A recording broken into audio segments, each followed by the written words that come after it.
Hello बच्चों, कैसे हैं आप लोग। उम्मीद है आप एकदम स्वस्थ होंगे, मस्त होंगे और अपनी तैयारी भी बहुत अच्छे तरीके से कर रहे होंगे।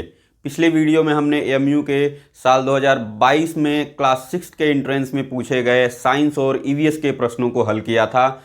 आज भी हम साइंस और ईवीएस के उन प्रश्नों को हल करेंगे जो अलीगढ़ मुस्लिम यूनिवर्सिटी के क्लास 6 के एंट्रेंस में पूछा गया था साल 2022-23 में। क्योंकि ईवीएस और साइंस के जो क्वेश्चंस होते हैं वह कुल 30 मार्क्स के होते हैं, यानी 30 नंबर के सवाल पूछे जाते हैं। और साइंस से 30 मार्क्स के, मैथमेटिक्स से और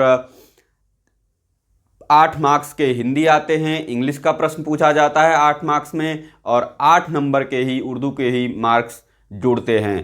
तो सबसे पहले हमने हिंदी को देखा था, आज हम देखते हैं साइंस और ईवीएस के उन प्रश्नों को जो कल हल नहीं हो पाए थे। तो पहला प्रश्न आपके व्हाइट बोर्ड पर मौजूद है। Basketball consist of how many players, यानी बास्केटबॉल जो ये स्पोर्ट से जुड़ा हुआ प्रश्न है बच्चों, कि बास्केटबॉल जो है, बास्केटबॉल के खेल में कुल कितने खिलाड़ी होते हैं।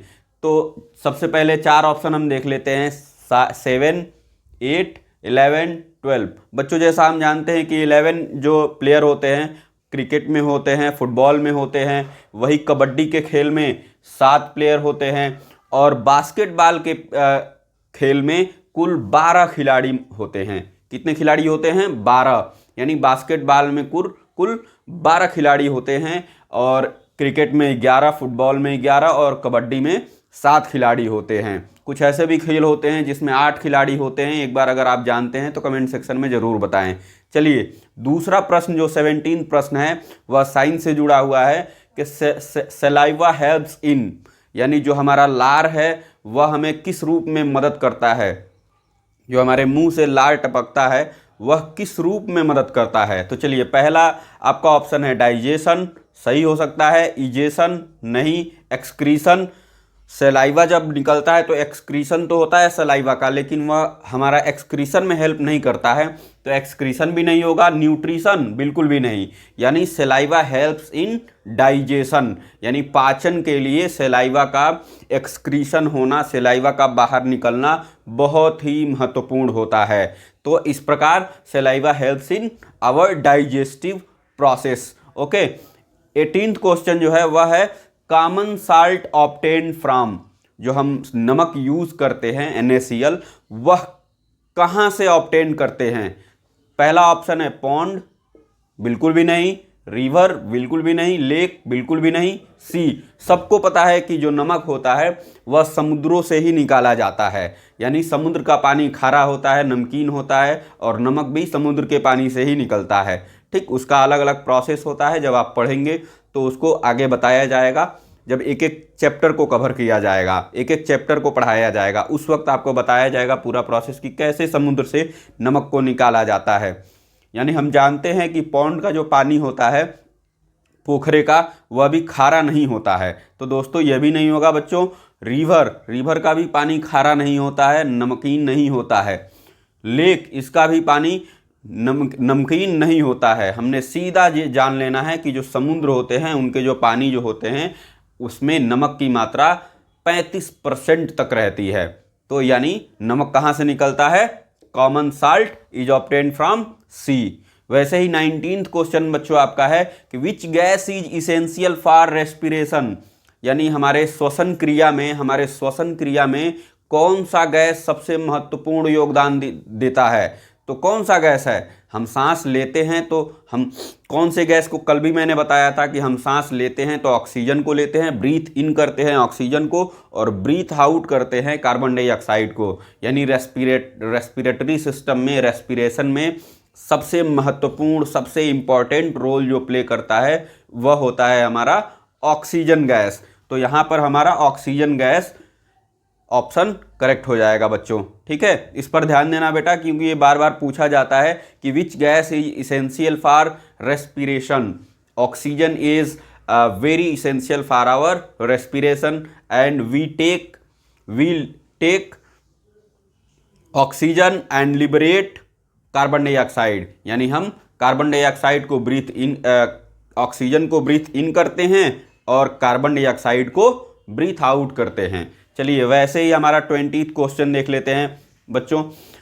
Plant with weak stems that spread on ground, यानी उन पौधों को क्या कहते हैं जो जिनके जो तने होते हैं बहुत ही कमज़ोर होते हैं और वह ज़मीनों पर फैल जाते हैं। बेटा यहाँ पर एक बात ध्यान देने की है कि यहाँ पर 4 ऑप्शन जो है ट्री दिया गया है, ट्री तो बिल्कुल भी नहीं होगा।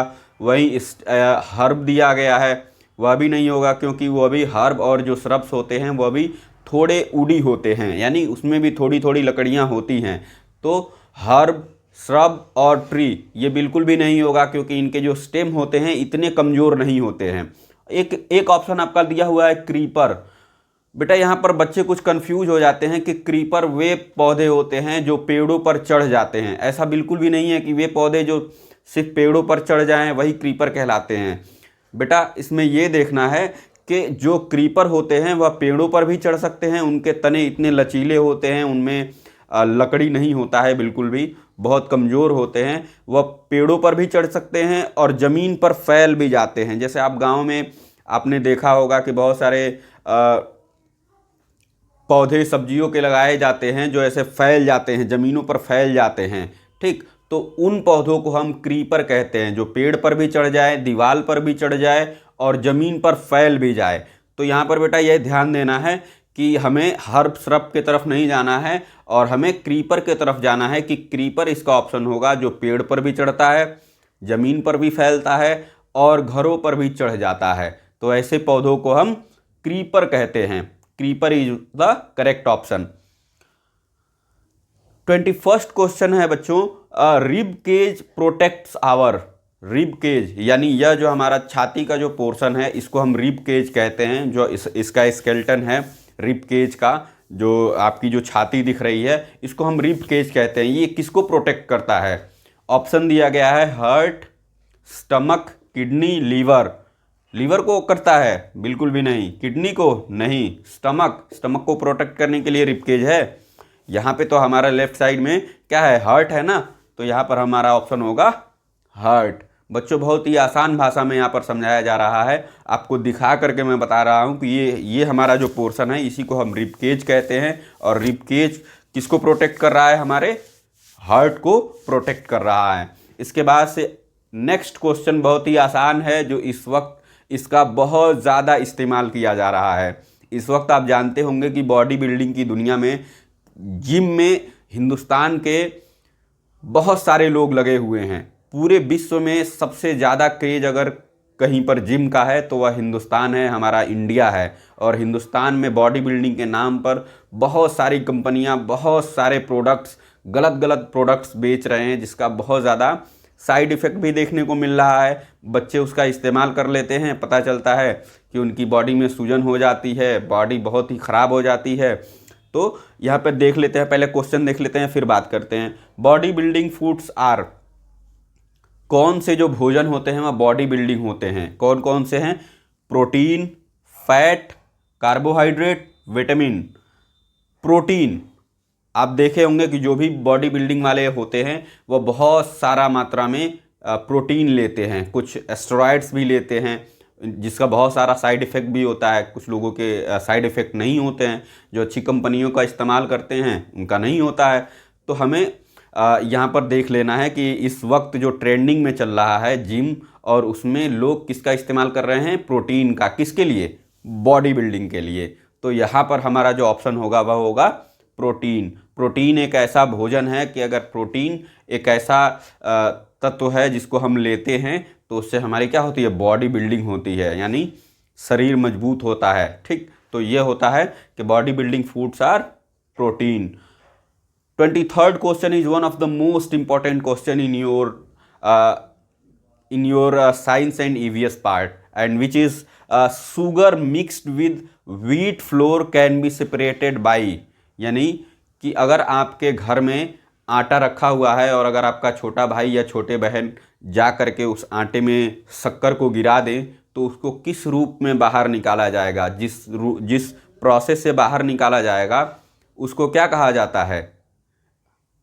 सिंपल सी बात है कि हम उसको छन्नी से छान लेते हैं, और छन्नी से छानने की जो प्रक्रिया होती है उसको हम सीविंग कहते हैं बच्चों। क्या कहते हैं? सीविंग। यानी अगर आपके घर में ऐसा होता है कि आटे की बोरी में या फिर आटे के बर्तन में जिसमें आटा रखा हो उसमें अगर चीनी गिर जाती है तो उसको हम छन्नी से छानेंगे और छन्नी से छानने की उस क्रिया को हम कहते हैं सीविंग। यानी हमारा सीविंग जो ऑप्शन होगा सही होगा। और भी हम ऑप्शन देख लेते हैं। इवेपोरेशन है, कंडेंसेशन है, डिस्टिलेशन है। ये क्या होते हैं? इवेपोरेशन वाष्पन, यानी जब पानी वाष्प बन करके हवा में ऊपर उठ जाता है, हवा में चले जाता है, तो उस प्रक्रिया को हम इवेपोरेशन कहते हैं। यानी पानी से वाष्प बनना, भाप बनना, उसको इवेपोरेशन कहा जाता है। बच्चों, कंडेंसेशन उसके ठीक उल्टा होता है। यानी फिर जब वाष्प से यानी भाप से फिर पानी में कन्वर्ट जब हो जाता है, वाष्प जब पानी में कन्वर्ट हो जाएगा तो उसको हम कंडेंसेशन कहेंगे। और डिस्टिलेशन, जब लिक्विड मिक्सचर को हम अलग अलग करते हैं तो उस लिक्विड मिक्सचर को ही हम जो प्रक्रिया से अलग कर रहे हैं उसको हम डिस्टिलेशन का नाम दे देते हैं। यानी वह प्रक्रिया जिसमें लिक्विड मिक्सचर्स को अलग अलग किया जाए डिस्टिलेशन कहलाता है। सीविंग, जो सॉलिड पार्टिकल्स है उनको हम अलग अलग कर रहे हैं, वह सीविंग हो गया, छान लेना। ठीक है, तो यह होता है। अब चलिए आगे हम 24th क्वेश्चन की तरफ बढ़ते हैं और ईवीएस और साइंस के पोर्शन को बहुत जल्द कंप्लीट कर लेते हैं। चलिए हम नेक्स्ट क्वेश्चन पर चलते हैं। चलिए बच्चों, अब हम आते हैं क्वेश्चन नंबर 23 के बाद क्वेश्चन नंबर 24 पे, जो 2022-2023 एएमयू के क्लास 6 एंट्रेंस में पूछा गया है। वह सवाल है material which allows electric current to pass them. यानी ऐसा मटेरियल जो इलेक्ट्रिक करंट को पास करने के लिए अलाउ करता है अपने आप में, कौन सा है? आयरन पीस सही है। ग्लास पीस में क्या इलेक्ट्रिक करंट पास करता है? नहीं। वैसे ही थर्ड जो है वुडन स्टिक, अगर वुडन स्टिक में भी देखा जाए तो इलेक्ट्रिक करंट आसानी से पास नहीं कर पाता है। और वहीं जो है प्लास्टिक रॉड, या तो क्या हो जाता है, उसको रेस्ट्रिक्ट करता है पास करने में इलेक्ट्रिक करंट को। तो यहाँ पर आपका जो ऑप्शन ए है आयरन पीस, वह ऑप्शन सही ऑप्शन है। जो आयरन क्या होता है? लोहा इलेक्ट्रिक करंट को आसानी से पास करने में उसकी मदद करता है। वैसे ही 25th क्वेश्चन है the process of changing water vapour in water. मैंने अभी पिछले क्वेश्चन में ही बताया था कि पानी से भाप बनने की जो क्रिया होती है, पानी से जो वाष्प बनने की क्रिया होती है, उसको हम इवेपोरेशन कहते हैं। और वाष्प से पुनः पानी बनने की जो क्रिया होती है उसको हम कंडेंसेशन कहते हैं। और यहाँ पर कंडेंसेशन की प्रक्रिया पूछ रहा है। The process of changing water vapour in water is condensation. ठीक है। वैसे ही 26th क्वेश्चन है an example of animal fibre. Animal fibre का सही एग्जाम्पल क्या होगा? कॉटन, जूट और वूल, नायलॉन। ये जो तीनों है बच्चों, कॉटन, जूट और नायलॉन, ये एनिमल फाइबर नहीं है, बल्कि ऊल जो है वह एनिमल फाइबर है जो हम भेड़ों से निकालते हैं। तो ऊल इज द एनिमल फाइबर। कौन सा एग्जाम्पल होगा? ऊल, जो हम अपने भेड़ों से निकालते हैं। भेड़ से हम क्या निकालते हैं? ऊन निकालते हैं उनके बालों को काट करके, तो वही उनका क्या होता है? एनिमल फाइबर हम उसको कहते हैं। वहीं हमारा 27 क्वेश्चन है एक्सेसिव रेन मे काज। यानी भारी मात्रा में जब बारिश हो जाती है तो क्या होता है? बाढ़ होता है। और बाढ़ को हम अंग्रेजी में फ्लड कहते हैं। आसान है, फ्लड। एयर पॉल्यूशन होगा नहीं। ड्रॉट यानी सूखा, इसका सीधा ऑपोजिट सूखा हो जाएगा बाढ़ का। और फेमाइन, जैसे कोविड-19 आया हुआ था, वह क्या था? एक फेमाइन था। ठीक, तो ये होता है आपका अलग अलग। आप इसमें आंसर देख रहे हैं कि एक्सेसिव रेन यानी बहुत ज़्यादा बारिश हो रही है तो उससे फ्लड यानी बाढ़ आएगा। सूखा, जब बारिश होगा ही नहीं तो सूखा होगा। और एयर पोल्यूशन, बहुत ज़्यादा हवा में जब पोल्यूशन मिल जाएगा तो उससे एयर पोल्यूशन होगा। ठीक है, जैसे गाड़ियों का चलना, धुआं, ये सारी चीज़ें जो हैं एयर पोल्यूशन का कारण बनती हैं। और फेमाइन, जैसे आप देख रहे हैं बहुत सारी बीमारियां आ रही हैं। कोविड-19 अभी आकर के गया, उसके बाद से एक और नया वायरस आ गया, तो ये सभी क्या हैं? फेमाइंस हैं। वैसे ही नेक्स्ट क्वेश्चन आपका जो है वह how many poles are present in magnet. Magnet में कितने पोल्स प्रेजेंट होते हैं? सिंपल सा जवाब है इसका 2। कितना? 2। नॉर्थ पोल, साउथ पोल, यही तो 2 पोल होते हैं कहीं भी, नॉर्थ पोल, साउथ पोल। ठीक है, तो यह होता है आपका कि how many poles are present in magnet? Only 2, north pole, south pole. वैसे ही हमारा 29वां क्वेश्चन है, motion of a wheel of a bicycle is, जो साइकिल का जो पहिया होता है वह जो घूमता है उसका जो मोशन होता है वह उस प्रक्रिया को हम क्या कहते हैं? तो कौन सा मोशन होता है? सर्कुलेटरी मोशन, क्योंकि हमारा पहिया जो है गोल तो है, सर्कुलर ही तो है, और सर्कुलर है, एक जगह से निकलता है ऐसे घूमता है या फिर ऐसे घूमता है, तो ऐसे घूमने की क्रिया जो होती है उसको हम सर्कुलेटरी मोशन कहते हैं। सर्कुलेटरी मोशन हमारा सही जवाब होगा, क्योंकि साइकिल का पहिया हो, कोई भी पहिया है, अगर साइकिल का, ये बाईसाइकिल का हो गया, बाइक का हो गया, कार का हो गया, सर्कुलर ही है ना, गोल ही है, और उसका जो मोशन होगा गोलाकार मोशन होगा, सर्कुलर मोशन। वही fishes moves with the help of, मछलियाँ किसकी सहायता से, किसकी मदद से आसानी से पानी में तैर पाती हैं? किसकी सहायता से? फिन्स। किसकी सहायता से? फिन्स, जिसको हम हिंदी में पंख भी कहते हैं, जिसको हम हिंदी में पंख कहते हैं। चलिए बच्चों, ये रहा आज का आपका ईवीएस साइंस से पूछे गए साल 2022 के 22-23 के सेशन में पूछे गए एएमयू एंट्रेंस के क्लास 6 के सभी सवाल।